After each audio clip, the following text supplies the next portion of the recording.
हमारा दिमाग और हमारा शरीर, क्या ये दो अलग-अलग चीजें हैं या मतलब एक ही सिस्टम का हिस्सा? और क्या ये हो सकता है कि हमारे विचार, हमारी भावनाएं और हमारे विश्वास हमारी शारीरिक सेहत को ठीक कर सकते हैं? आज हम इसी कमाल के विषय में और गहराई से उतरने वाले हैं। हमारे पास एक स्रोत है जो साइंटिफिक सेल्फ हीलिंग मतलब वैज्ञानिक आत्मोपचार की बात करता है। हमारा मकसद प्लेसिबो इफेक्ट जैसी जानी पहचानी बातों से थोड़ा आगे बढ़ना है और ये समझना है कि हम अपने अंदर की जबरदस्त हीलिंग पावर को असल में जगा कैसे सकते हैं। तो चलिए देखते हैं कि ये स्रोत हमें क्या सिखाता है। स्रोत की शुरुआत एक बहुत ही बुनियादी विचार से होती है, होमियोस्टेसिस। ये सुनने में थोड़ा टेक्निकल लगता है, पर इसका मतलब बहुत आसान है ना? जिसमें वो हमेशा खुद को संतुलित और स्वस्थ रखने की कोशिश करता है। अगर हमें चोट लगती है तो शरीर खुद उसे भरता है, हमें बाहर से कुछ नहीं करना पड़ता। कुदरत ने हमें इसी कमाल की क्षमता के साथ बनाया है। शरीर बीमार नहीं बल्कि स्वस्थ रहना चाहता है। लेकिन अगर ऐसा है तो फिर लाइलाज बीमारियों का क्या? जब हम ये शब्द सुनते हैं तो लगता है कि अब शरीर ने हार मान ली है। और यहीं पर सबसे बड़ा मानसिक खेल शुरू होता है। स्रोत ये साफ करता है कि लाइलाज का मतलब असंभव नहीं है। इसका मतलब सिर्फ ये है कि मौजूदा मेडिकल साइंस के पास अभी इसका कोई पक्का इलाज नहीं है। सोचिए, कुछ 100 साल पहले एक छोटा सा इन्फेक्शन भी लाइलाज होता था। प्लेग, हैजा, पोलियो, ये सब कभी लाइलाज बीमारियां थीं। ये तो बहुत शक्तिशाली नजरिया है। स्रोत में एक तर्क दिया गया है जो मुझे बहुत बहुत पसंद आया है कि अगर दुनिया के किसी भी कोने में कोई एक इंसान भी किसी गंभीर बीमारी से पूरी तरह ठीक हुआ है, हाँ, इसका मतलब है कि ठीक होना इंसान के शरीर के लिए संभव है। आपने सही पकड़ा। वही इस पूरी चर्चा की नींव है। अगर एक इंसान का शरीर ये कर सकता है तो इसका मतलब है कि हर इंसान के शरीर में वो क्षमता, वो ब्लूप्रिंट मौजूद है। अब सवाल ये नहीं है कि क्या ये संभव है, सवाल ये है कि उस एक इंसान ने ऐसा क्या किया जो बाकी नहीं कर पा रहे। और अक्सर इसका जवाब दवाइयों से ज्यादा दिमाग में छिपा होता है। तो यहीं से विश्वास की दवा यानी प्लेसिबो इफेक्ट की बात आती है। हम सबने इसके बारे में सुना है, लेकिन ये असल में काम कैसे करता है? स्रोत में इसका एक क्लासिक उदाहरण दिया गया है। वैज्ञानिक एक जैसी स्वास्थ्य समस्या वाले मरीजों के दो समूह बनाते हैं। एक समूह को असली नई दवा दी जाती है, दूसरे समूह को सिर्फ एक मीठी गोली, जिसे प्लेसिबो कहते हैं, वो दी जाती है। लेकिन दोनों समूहों को पूरे यकीन के साथ बताया जाता है कि ये दुनिया की सबसे बेहतरीन और असरदार दवा है जो उन्हें ठीक कर देगी। तो नतीजे क्या है? मतलब क्या मीठी गोली का भी उतना ही असर हुआ? कई स्टडीज में नतीजे चौंकाने वाले रहे हैं। अक्सर दोनों समूहों में लगभग बराबर संख्या में लोग ठीक हो जाते हैं। अच्छा, मतलब जिन लोगों ने कोई दवा खाई ही नहीं वो भी ठीक हो गए? हाँ, बिल्कुल, क्योंकि उनके विश्वास ने उनके दिमाग को ये सिग्नल दिया कि अब मैं ठीक होने वाला हूँ। और दिमाग ने शरीर में वही हीलिंग केमिकल्स रिलीज करना शुरू कर दिए जो शायद असली दवा करती। उनका विश्वास ही उनकी दवा बन गया। ये तो अविश्वसनीय है। पर अगर विश्वास ठीक कर सकता है तो क्या इसका उल्टा भी सच है? क्या गलत विश्वास हमें बीमार कर सकता है? हाँ, और ये एक दो धारी तलवार है। इसी को नोसीबो इफेक्ट कहते हैं। जब हमारा समाज, डॉक्टर या मीडिया हमारे दिमाग में ये बात बिठा देते हैं कि कैंसर का मतलब मौत है या डायबिटीज कभी रिवर्स नहीं हो सकती, तो ये नकारात्मक विश्वास हमारे ठीक होने की संभावना को एक तरह से खत्म कर देता है। स्रोत बताता है कि कई बार मरीज अपनी बीमारी की रिपोर्ट देखते ही आधा बीमार तो मानसिक रूप से हो जाता है। हाँ, क्योंकि उस बीमारी से जुड़ी सारी डरावनी बातें उसके दिमाग पर एक साथ हावी हो जाती हैं। बिल्कुल।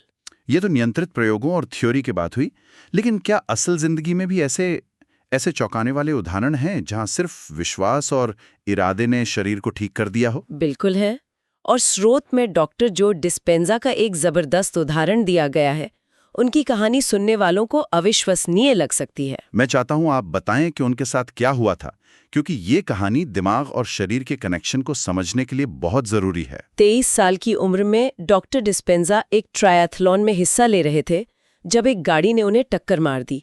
उनकी रीढ़ की हड्डी में 8 जगह पर फ्रैक्चर हुए, मन के बुरी तरह टूट गए थे।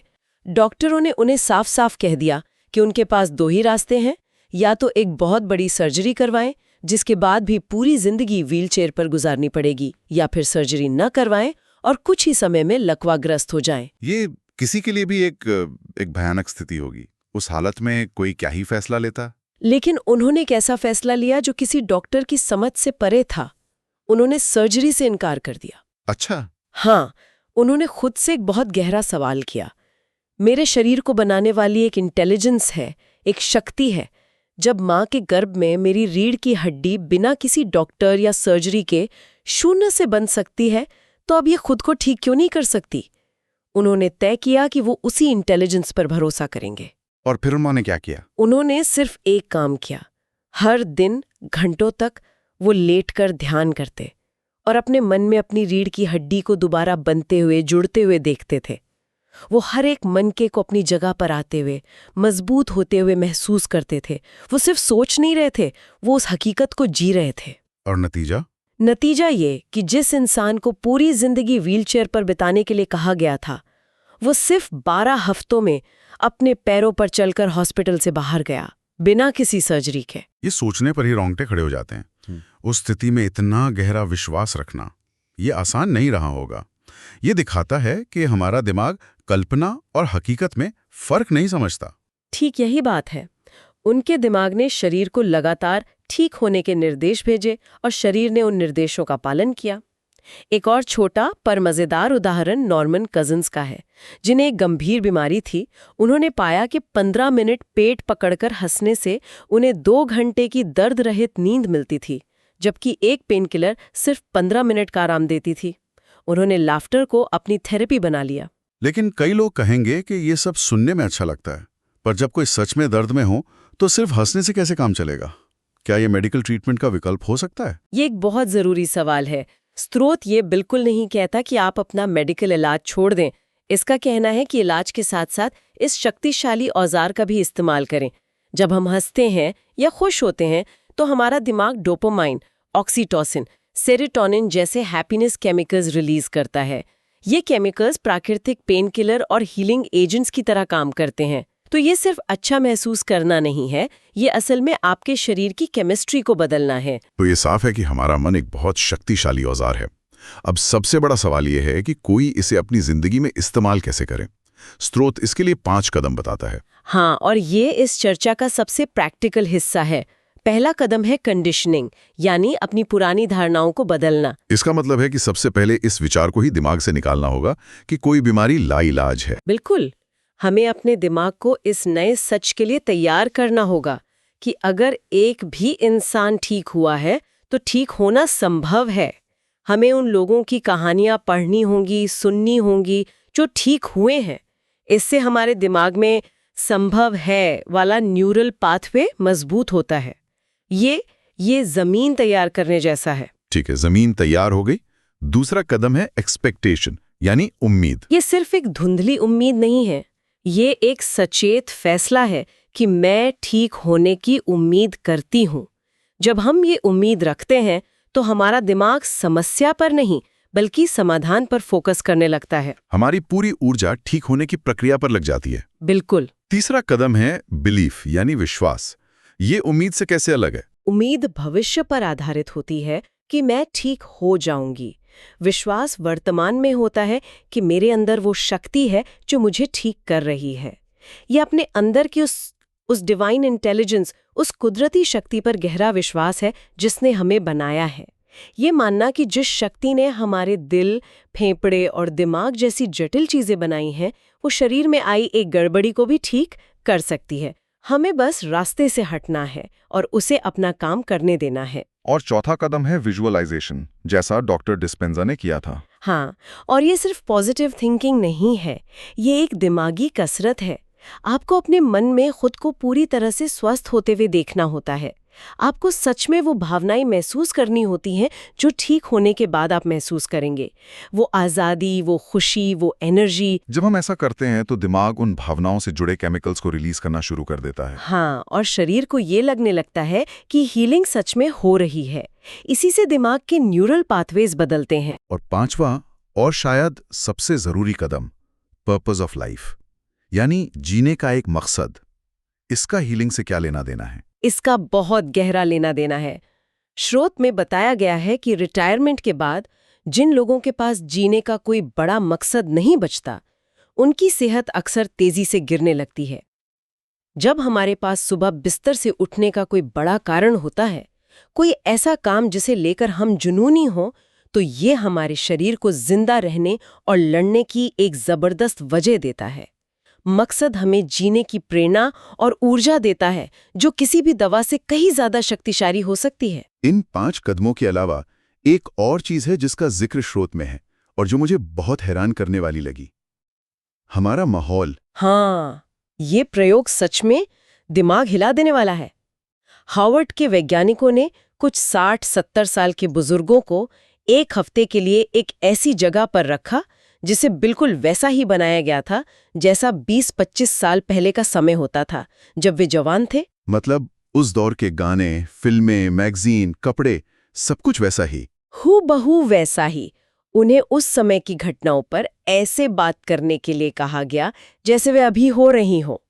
और एक हफ्ते बाद जब वो लोग वापस आए तो उनके शरीर में चमत्कारिक बदलाव देखे गए। क्या बदलाव? कई लोगों का ब्लड प्रेशर नॉर्मल हो गया था, जोड़ों का दर्द कम हो गया था, याददाश्त और नजर बेहतर हो गई थी। यहाँ तक कि उनकी उंगलियों के निशान भी छोटे और युवा हो गए थे। ये कैसे संभव है? क्योंकि उस माहौल ने उनके दिमाग को ये यकीन दिला दिया कि वे फिर से जवान हो गए हैं। जैसा हमने कहा, दिमाग कल्पना और हकीकत में फर्क नहीं करता, तो उस माहौल ने उनके शरीर के होम्योस्टेसिस को रीसेट कर दिया, उसे उस युवा अवस्था की सेटिंग्स पर वापस लौटा दिया। दिमाग ने शरीर को जवानी वाले सिग्नल भेजे और शरीर ने वैसे ही केमिकल्स रिलीज करना शुरू कर दिया। हाँ, ये दिखाता है कि हमारा दिमाग ही शरीर का सबसे बड़ा रेगुलेटर है। तो आज की इस पूरी चर्चा का सार ये है कि हमारा मन, हमारे विश्वास और हमारा माहौल हमारी शारीरिक सेहत को बनाने या बिगाड़ने में एक बहुत बड़ी भूमिका निभाते हैं। ये कोई जादू नहीं, बल्कि विज्ञान है जिसे हम अब समझना शुरू कर रहे हैं। बिल्कुल, हमें ये समझना होगा कि दवाइयाँ और मेडिकल ट्रीटमेंट अपनी जगह बहुत जरूरी हैं, लेकिन वे समीकरण का सिर्फ एक हिस्सा हैं। दूसरा और शायद ज्यादा शक्तिशाली हिस्सा हमारे अपने दिमाग में है। और यहीं पर मैं सुनने वालों के लिए एक विचार छोड़कर जाना चाहती हूँ। बताइए। स्रोत में ब्रोनी वेयर की एक किताब 5 Regrets of Dying का जिक्र है। वे एक नर्स थीं जो जिंदगी के आखिरी हफ्तों में लोगों की देखभाल करती थीं। उन्होंने पाया कि मरते हुए लोगों का सबसे बड़ा पछतावा ये नहीं था कि उन्होंने ज्यादा पैसा नहीं कमाया या ज्यादा दुनिया नहीं घूमी। सबसे बड़ा पछतावा था, काश मैंने खुद को खुश रहने दिया होता और काश मैंने अपनी जिंदगी वैसे जी होती जैसे मैं जीना चाहती थी, ना कि जैसे दूसरों को मुझसे उम्मीद थी। तो क्या इसका मतलब ये है कि आज अभी से खुशी और अपने मकसद को चुनना ही सबसे असरदार प्रिवेंटिव मेडिसिन यानी बचाव की दवा हो सकती है?